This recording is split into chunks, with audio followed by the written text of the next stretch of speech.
சிங் ராஜாவினுடைய என்கவுண்டர் அப்படிங்கிறது பேசுபொருளா இருக்கு. சட்டத்துக்கு புறம்பாக நடந்திருக்கக்கூடிய கொலை ஆங்கிலத்தில் எக்ஸ்ட்ரா ஜுடிஷியல் கில்லிங்னு சொல்லுவோம். இது ஒரு எக்ஸ்ட்ரா ஜுடிஷியல் கில்லிங் தவிர இது என்கவுண்டர் கிடையாது. இது போன்ற கொடூர குற்றங்கள் செய்த ஒரு குற்றவாளியை கொண்டு வரும்போது இவர்களை ஹேண்ட்கஃப் பண்ணணும், மினிமம் ஹேண்ட்கஃப் பண்ணணும். குறைந்தபட்ச அறிவில்லை அவங்களுக்கு. ஒரே ஒரு கேள்விதான், செல்ஃப் டிஃபென்ஸ் பேசுறதுக்கு முன்னாடி செல்ஃப் ப்ரொடெக்ஷன் பாத்துக்கிட்டீங்களா? நாங்க அவனை ஹேண்ட்கஃப்ல தான் வச்சிருந்தோம், அவனை நாங்க லீடிங் செயின் போட்டு தான் கொண்டு போனோம் என்ற வாதத்தை Arun commissioner police greater Chennai IPS சொன்னாரா சொல்லலையா? நான் அருணுக்கு எச்சரிக்கை. இந்த மாதிரி சில என்கவுண்டர்ஸ் நடத்தி ரவுடிகளுடைய அட்டூழியத்தை ஒழிக்கணும் அப்படிங்கிற ஒரு எதிர்பார்ப்பு இருக்கு. அப்ப அந்த எதிர்பார்ப்பு இருக்கிற இடத்துல இந்த என்கவுண்டர் தேவை அப்படின்னு நீங்க நினைக்கிறீங்களா? இந்த மாதிரியான என்கவுண்டர் பொதுமக்களுக்கு நம்பிக்கை ஊட்ட வேண்டும் என்ற காரணத்துக்காக சட்டத்துக்கு புறம்பாக செயல்பட்டு எந்த அதிகாரம் அவர்களுக்கு கொடுக்கப்பட்டிருக்கிறதோ அந்த அதிகாரத்தை தவறாக பயன்படுத்துகின்றவர்களாக இருக்கிறார்கள். தவறுகள் செய்யக்கூடிய காவல்துறை அதிகாரிகளுக்கு எதிராக நடவடிக்கை எடுங்கள். அப்பதான் மக்கள் உங்களை நம்புவார்கள். யார் பக்கம் அரசு நிற்கிறது? இது போன்ற சட்ட மீறல்களில் ஈடுபடுகின்ற காவல்துறை அதிகாரிகளுடன் மட்டும்தான் இது நிக்குது. நேர்மையாக செயல்படுகின்ற காவல்துறை அதிகாரிகள் பக்கத்துல அவங்க போறதில்லை என்று நடக்காது. அரசியல் கட்சிகள், ஆளும் கட்சி ரவுடிஸுக்கு கொடுக்கக்கூடிய பாதுகாப்பை நிறுத்தி கொண்டோம். ரீசெண்டா என்கவுண்டர் பண்ணப்பட்டவர்களும் கைது செய்யப்படுவதற்கு முன்னாடி வரைக்கும் ஆளும் அரசாலேயோ அல்லது பிற அரசியல் கட்சிகளாலேயோ பாதுகாக்கப்பட்டிருக்கிறாங்க.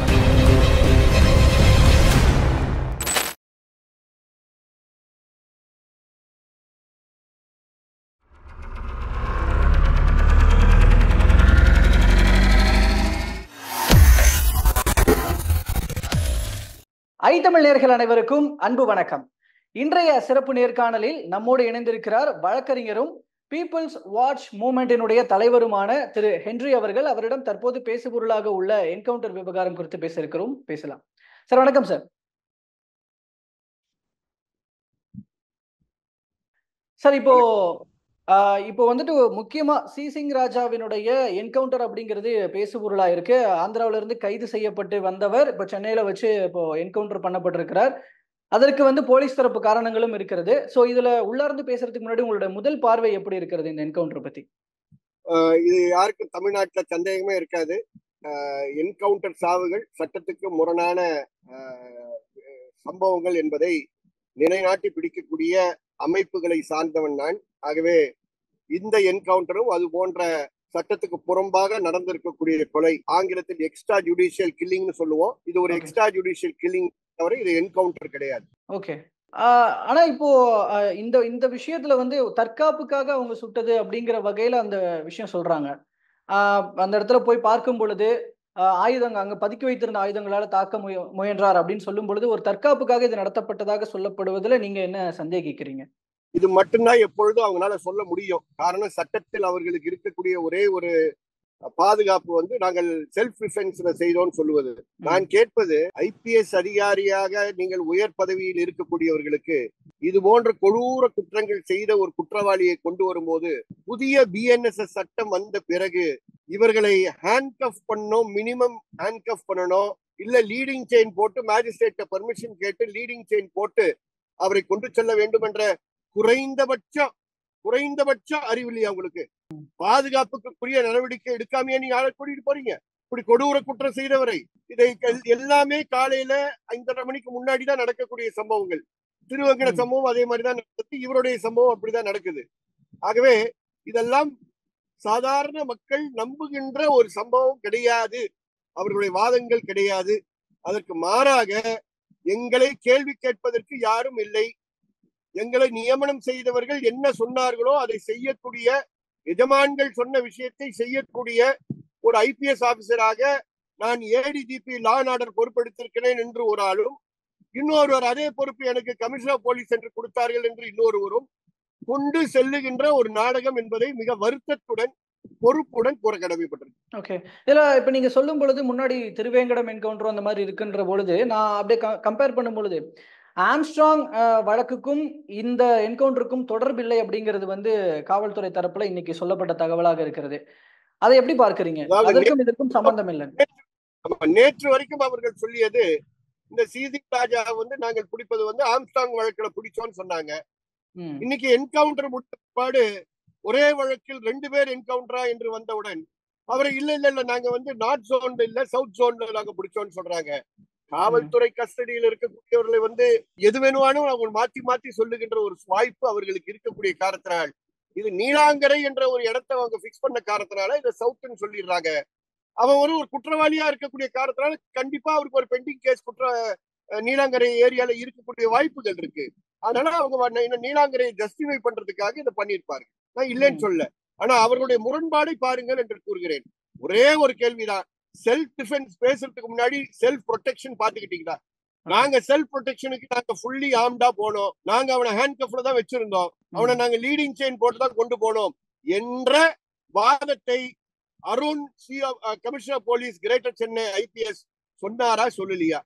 சொல்லவில்லை என்றால் அவர்கள் வாதத்தை யாரும் ஏற்றுக்கொள்ள மாட்டார். நான் அருணுக்கு எச்சரிக்கிறேன். ஹைதராபாத் COP இதே போன்றுதான் ஒரு மேகத்தில் வாழ்ந்து கொண்டிருந்தார். டிஷாவுடைய கேங் ரேப்க்கு பிறகு 4 நபர்களை உடனே சுட்டு கொண்ட பிற்பாடு ஹைதராபாத் நகரமே அவருக்கு பின்னே நிற்கக்கூடிய ஒரு பாவலை காட்டினார்கள். ஊழல் தூவி அவரை வரவேற்றார்கள். இது 2019. உச்ச நீதிமன்றம் ஜஸ்டிஸ் சிர்புர்கர் கமிட்டியை போட்டு அதை மிஸ்டர் கார்த்திகேயன் IPS ஓய்வு பெற்ற ராஜீவ்காந்தி கொலை வழக்கில் விசாரணை அதிகாரியாக இருந்த தேசிய மனித உரிமை ஆணையத்தினுடைய டைரக்டர் ஜெனரல் ஆஃப் இன்வெஸ்டிகேஷனா இருந்த மதிப்பிற்கும் மரியாதைக்குரிய கார்த்திகேயன் அவர்களும் அதில் இடம்பெற்று இன்னொரு நீதிபதியும் இடம்பெற்றார்கள். அவர்கள் 22 மார்ச் மாசம் கொண்டு வந்த அறிக்கையில் categorically it is not an encounter, இது திட்டமிட்டு கொண்டு செல்லப்பட்ட ஒரு கொலை என்பதை அவர்கள் முடிவு செய்தார்கள். இப்போ அது வழக்கு பதிவு செய்வதற்கு காத்துக் கொண்டிருக்கிறார்கள். ஆகவே அருண் அவர்களுக்கோ அவருடைய எஜமான்களாக இருக்கக்கூடிய டேவிட்சன் தேவாசீர்வாதம் போன்றவர்களுக்கு நான் கூற விரும்புகிறேன், நாங்கள் காவல்துறையை மதிப்பவர்கள். யாரை மதிக்கிறோம் என்றால் சட்டம் ஒழுங்கை பாதுகாக்க வேண்டும் என்பதை, ரூல் ஆஃப் லா, சட்டத்தின் ஆட்சியை பயன்படுத்தக்கூடிய அதிகாரிகளை நேசிப்பவர்கள், அவர்களை போற்றக்கூடியவர்கள், அவர்களுடன் கடைசி வரைக்கும் நிற்போம் என்பதை கூறுகிறோம். பணி காலத்தில் மட்டுமல்ல, ஓய்வு காலத்திலும் அவர்களுடன் நிற்கக்கூடியவர்கள். நாங்கள் வெறும் அலிகேஷன்ஸ பணி செய்கின்றவர்கள் மேல் நாங்கள் சுமத்துவது கிடையாது என்பது தமிழ்நாட்டில் 40 ஆண்டுகளாக தெரியும். சும்மா இன்னைக்கு நேற்று வந்தவர்கள் கிடையாது. நீங்க இன்னைக்கு நேற்று வந்தவர்களாக இருக்கலாம். நாங்கள் 40 ஆண்டுகளும் இதே பணி செய்கிறோம். எங்களுக்கு எதிராக ஒரு கல் யாரும் தூக்கி எறிந்தது கிடையாது. பொறுப்புடன் இருக்கக்கூடியவர்களை போற்றுவோம், பொறுப்புடன் இருக்கக்கூடியவர்களை நேசிப்போம், பொறுப்புடன் பணி செய்கின்றவர்களுடைய கரங்களை பலப்படுத்துவோம். காரணம், நல்ல காவல்துறை நமக்கு தேவை என்ற காரணத்தினால். ஆனால் இது ரொம்ப மோசம், ரொம்ப கடுமையான. பேசும்பொழுதுங்க சார், நீங்க பேசும்பொழுது இடையில சொன்ன விஷயம், நான் பேசிக்கா கேட்கிற ஒரு விஷயம், காவல்துறையினர் உரிய பாதுகாப்போடு போனார்களா, ஹேண்ட்கஃப் போட்டார்களா, இந்த விஷயங்கள் எல்லாம் நீங்க சொல்லும் பொழுது நான் கொஞ்சம் அந்த ஃபீல்டுல என்ன நடக்கும் உங்களுக்கு தெரியும் அப்படிங்கிறதுனால நான் கேட்கிறேன். ஃபீல்டுல இந்த இடத்துல ஆயுதங்கள் பதுக்கி வைக்கப்பட்டிருக்கும், இந்த இடத்துல என்ன பண்ணிருக்கீங்க அப்படின்றலாம் கேட்கும் பொழுது ஹேண்ட்கஃப் போடப்பட்டுதான் இருக்குமா? ஏன்னா அவங்க அந்த விஷயங்கள்லாம் செஞ்சு காட்டணும் அப்படின்ற போது ஹேண்ட்கஃப் கழட்டப்பட்டிருக்கும் அப்படின்னு நினைக்கலாம் இல்லையா? மக்களுடைய புரிதலுக்காக கேட்கிறேன். மக்களுடைய புரிதலுக்காக சொல்றேன். கையை கட்டி அவன் சொல்றது வாயாலதான் சொல்ல போறான். அவன் வேற எதையும் செய்ய போறான். அவனை கூட்டிட்டு போனது ரிக்கவரிக்காக கூட்டிட்டு போனதாக தான் வாதம். ரிக்கவரி, அந்த ரிக்கவரி எங்க இருக்குன்னு காட்டுவதற்காக தான் போறான். சம்பவம் எப்படி நடந்ததுன்றது அது எங்க வேணுமாலும் காட்டலாம.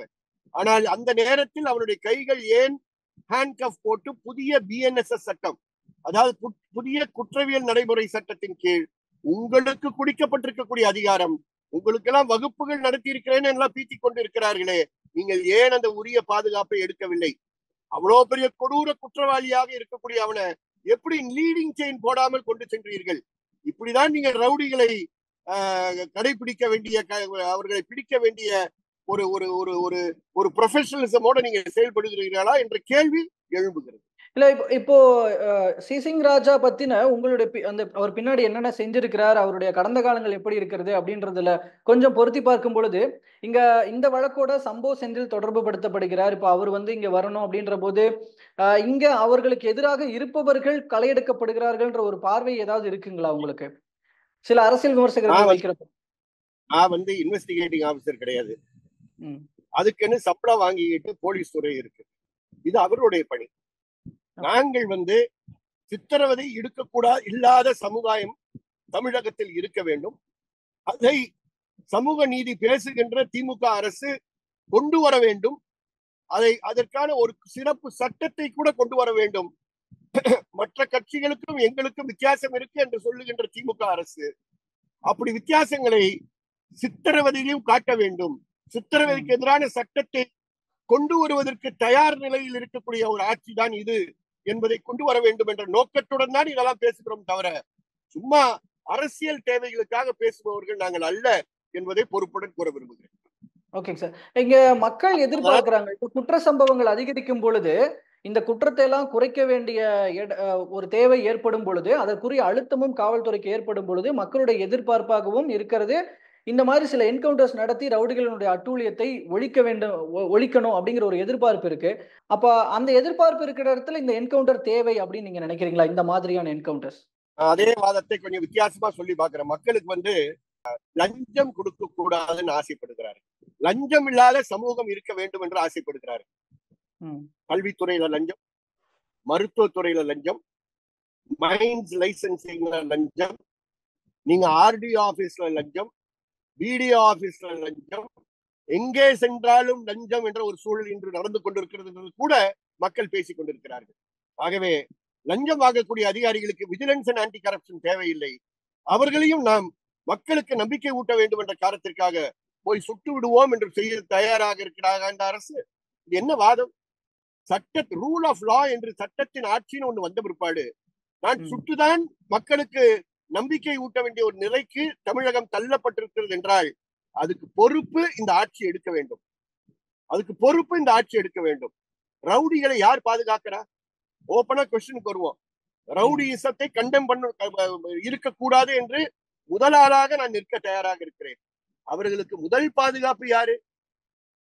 ஆளுங்கட்சியினுடைய மந்திரிகள் பாதுகாப்பாக இருக்கிறார்கள். ஆளுங்கட்சியினுடைய மாவட்ட செயலாளர்கள் சில இடங்கள்ல பாதுகாப்பாக இருக்கிறார்கள். ஆளுங்கட்சியினுடைய பகுதி செயலாளர்கள் பொறுப்பாக இருக்கிறார்கள்.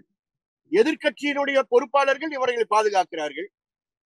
ரவுடிஸ் சூஸ் பண்றாங்க எந்த கட்சிக்கு போனா பாதுகாப்பு அதிகம். நாங்க இந்த கட்சியில மாநில கட்சியோட இருக்கிறத விட தேசிய கட்சியில போய் சேர்ந்தா தேசிய கட்சியினுடைய நண்பராக இருந்தால் எனக்கு பாதுகாப்பு அதிகம் என்று கருதுகின்ற ரவுடிஸும் இன்னைக்கு இருக்கிறார்கள். ஆகவே கட்சிகள் ஆளுங்கட்சியாக இருந்தாலும் சரி எதிர்கட்சிகளாக இருந்தாலும் சரி எங்களுக்கு ஜீரோ டாலரன்ஸ் ரவுடிசம் என்ற நிலைப்பாடு அவர்கள் எடுக்க வேண்டும். காவல்துறை உங்களுடைய ஏவல் நாய்கள் கிடையாது. அவர்கள் சட்டத்தின்படி அதிகாரம் பெற்றவர்கள். அதனாலதான் நான் சொல்றேன், சட்டத்தின்படி நடக்கக்கூடிய காவல்துறை அதிகாரிகளை நேசிக்கக்கூடிய சக்திகள் நாங்கள். அவருடைய கரங்களை பலப்படுத்தக்கூடியவர்கள். காரணம், அவர்கள் சட்டத்தின் ஆட்சி நம்பிக்கை வைத்திருப்பவர்கள். இது போன்ற அருண் போன்றவர்கள், டேவிட்சன் தேவாசீர்வாதம் போன்றவர்களுக்கு அந்த நம்பிக்கை இல்லை. ஆகவேதான் ஷார்ட்கட்ல போறாங்க. திருச்சியில ஒருவர் இருக்காரு, வருண் என்று. அவர் இன்னொரு வம்புல மாட்டிக்கிட்டு அதை பத்தி வேற ஒரு அரசியல் கட்சியோட தகராறு பண்ணிட்டு இருக்காரு. அவருக்கும் சில நாட்களுக்கு முன்பு துரை என்ற ஒருவரை சுட்டுக் கொன்றார். அவரை எங்க கைதுல எடுத்தார், எங்க கஸ்டடி எடுத்தார்கள்? அவருடைய மனைவி பணி செய்கின்ற புதுக்கோட்டை மாவட்டத்துக்கு அவரை டிரான்ஸ்போர்ட் பண்ணி அங்க காட்டுல போய் சுட்ட கதைகள்லாம் மதுரை உயர் நீதிமன்றத்தில் வழக்காக பதிவு செய்யப்பட்டிருக்கிறது. ஆகவே சில ஐபிஎஸ் அதிகாரிகள் இது போன்ற என்கவுண்டரை நம்புகின்றவர்களாக இல்லாமல் செயல்படுகிறார்கள். சிலர் ஷார்ட்கட் மெத்தட், பொதுமக்களுக்கு நம்பிக்கை ஊட்ட வேண்டும் என்ற காரணத்திற்காக சட்டத்துக்கு புறம்பாக செயல்பட்டு எந்த அதிகாரம் அவர்களுக்கு கொடுக்கப்பட்டிருக்கிறதோ அந்த அதிகாரத்தை தவறாக பயன்படுத்துகின்றவர்களாக இருக்கிறார்கள். இதை அரசு எடுத்து காட்டுகிறது, அவருடைய செயல்பாடுகளால் எடுத்து காட்டுகிறது. 10 என்கவுண்டர் பண்ணியிருக்கிறேன்னு ரொம்ப பெருமையா குறுக்கு விசாரணைகளை கூறிய வெள்ளதுரையை அவர் ஓய்வு பெறுவதற்கு 2 நாட்களுக்கு முன்பு நாம் எல்லாம் மதிக்கக்கூடிய ஒரு ஐஏஎஸ் ஆபீசர் அம்மையார் அமுதா அவர்கள் சஸ்பெண்ட் பண்ணுகிறாங்க. ஹோம் செக்ரட்டரியா சஸ்பெண்ட் பண்றாங்க. இந்த ஆட்சி என்ன பண்ணிருக்கணும்? அமைதியா இருக்க வேண்டாமா? 10 என்கவுண்டர் பண்ணிருக்கேன்னு சொல்றாரு. உனக்கு தண்டனை மறுப்பு என்பது இல்லை என்றால், இம்பியூனிட்டி இல்லை என்ற அரசா இருந்தால், நேர்மையாக இருக்கக்கூடிய அரசாக இருந்தால், நீங்கள் அவர் அவருடைய பதவி முடியக்கூடிய அந்த இறுதி நாள் அதை விட்ரா பண்ணிருப்பீங்களா? 2010 அவர் எடுத்துட்டு போன ஒரு என்கவுண்டரை 2024 வாதம் செய்து அது இறுதி தீர்ப்புக்காக காத்துக்கிட்டு இருக்கு. அப்ப என்ன காட்டுகிறது? யார் பக்கம் அரசு நிக்கிறது? இது போன்ற சட்ட மீறல்களில் ஈடுபடுகின்ற காவல்துறை அதிகாரிகளுடன் மட்டும்தான் இது நிக்குது. நேர்மையாக செயல்படுகின்ற காவல்துறை அதிகாரிகள் பக்கத்துல அவங்க போறது இல்லை என்றது நல்ல காட்டு. ஓகே. நான் நிறைவா ஒரு விஷயம் கேட்டு தெரிஞ்சுக்கணும்னு நினைக்கிறேன். இப்போ நீங்க உங்களுடைய இன்டர்வியூஸ்ல பார்த்திருக்கேன். அரசியலமைப்பிலயும் வந்து சட்டத்திலயும் கூட என்கவுண்டர் அப்படிங்கிறதுக்கு இடம் கிடையாது. அப்படின்ற ஒரு விஷயத்தையும் நீங்க பதிவு பண்றீங்க. அப்போ இந்த என்கவுண்டர் அப்படிங்கிறது இருக்கக்கூடாது அப்படின்னு பார்க்கிற திரு ஹென்றி அவர்கள், இந்த மாதிரி குற்ற சம்பவங்கள், குற்றவாளிகளை திருத்துவதற்கு, இல்ல குற்ற சம்பவங்கள் முழுமையாக அகற்றப்படுவதற்கு என்ன வழிமுறைகளை வைத்திருக்கிறார்? கேட்டு தெரிஞ்சுக்கணும்னு நினைக்கிறேன். இது போன்ற சம்பவங்கள் நடந்து குற்றவாளிகளாக கருதப்படுபவர்கள் கைது செய்யப்பட்டு சிறைச்சாலைக்கு அனுப்பப்படுகிறார்கள். அந்த சிறைச்சாலைகள் அவர்களை திருத்துகின்ற நிறுவனம், கரெக்ஷனல் ஹோம்ஸ், கரெக்ஷனல் இன்ஸ்டிடியூஷன்ஸ் பேர் வைக்கிறோம். அந்த கரெக்ஷனல் ஸ்டெப்ஸ் இவங்க என்ன பண்றாங்க? கன்விக்ஷன் ஆனவங்களுக்கு நீங்க கேக் மேக்கிங் கொடுக்குறீங்க, கன்விக்ஷன் ஆனவங்களுக்கு நீங்க பெட்ரோல் பங்க்ஸ் வச்சு கொடுக்குறீங்க, கார்பென்ட்ரி வைக்கிறீங்க, அதெல்லாம் இருக்குது. அந்த ட்ரையல்ஸா வருகின்ற கிரிமினல்ஸ், ஹார்ட் கோர் கிரிமினல்ஸ நீங்க திருத்துவதற்கு சிறையில் என்ன முயற்சிகள் எடுத்திருக்கிறீங்க? அதை பட்டியலிட முடியுமா? அருண்னால சொல்ல முடியுமா? டேவிட்சன் தேவாசீர்வாதம்னால சொல்ல முடியுமா? மாண்புமிகு அமைச்சர் ரகுபதினால சொல்ல முடியுமா?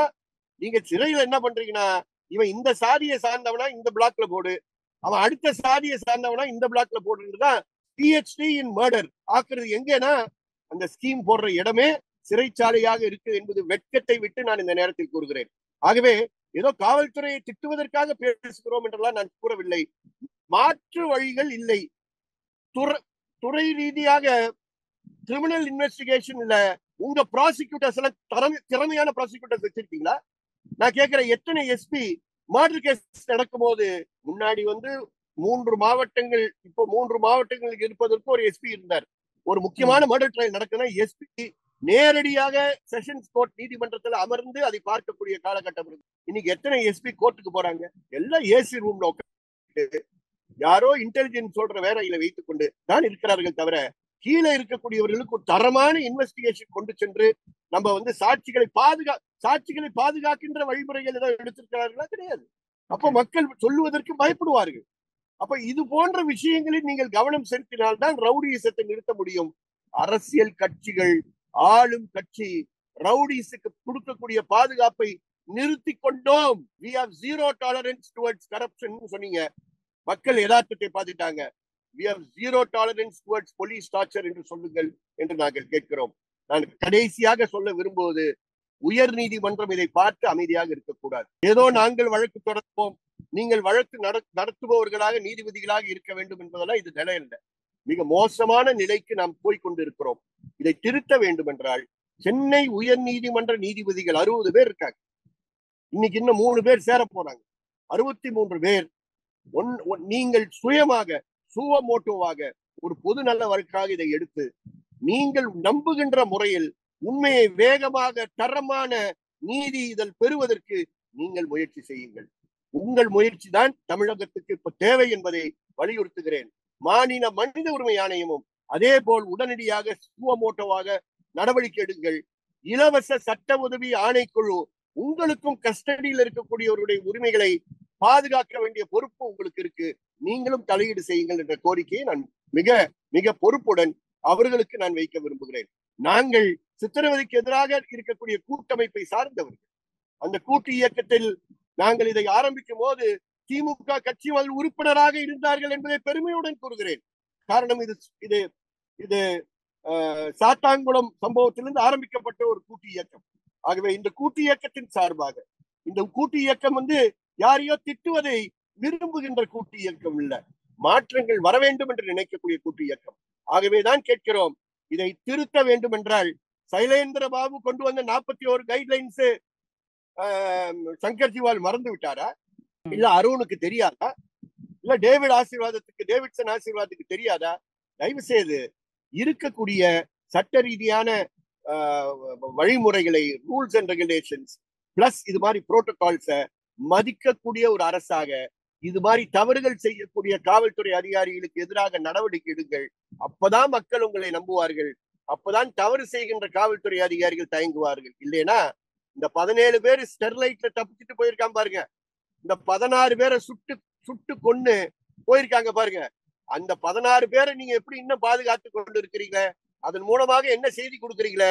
அதே செய்திதான் இந்த என்கவுண்டர் மூலமாக தவறு செய்கின்ற காவல்துறை அதிகாரிகளுக்கு நீங்கள் மீண்டும் மீண்டும் தொடர்ந்து சொல்லிக் கொண்டிருக்கிறீர்கள்.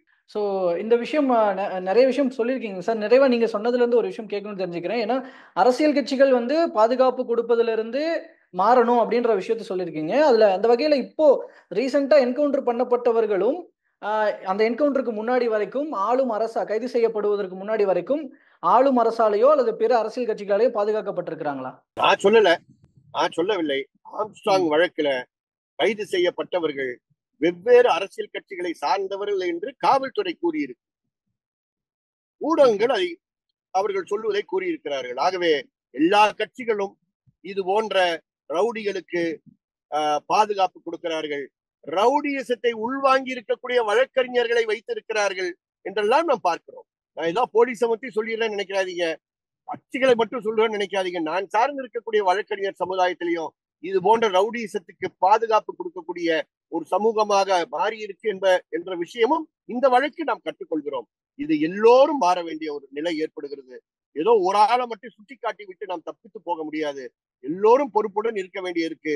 மாண்புமிகு முதலமைச்சர் தலையீடு செய்ய வேண்டிய நேரம் வந்துவிட்டது. சட்டம் ஒழுங்கு போகின்ற ஒரு நிலை ஏற்படக்கூடாது என்பதை மிக பொறுப்புடன், நான் மிக தாழ்மையுடன் அவருக்கு எடுத்து வைக்க கடமைப்பட்டேன். கண்டிப்பாகங்க சார். இவ்வளவு நேரமாக பல்வேறு கருத்துக்களையும் தகவல்களையும் எங்களோடும் எங்கள் மூலமாக மக்களோடும் பகிர்ந்துகிட்டதுக்கு ரொம்ப நன்றிங்க சார். ரொம்ப நன்றி.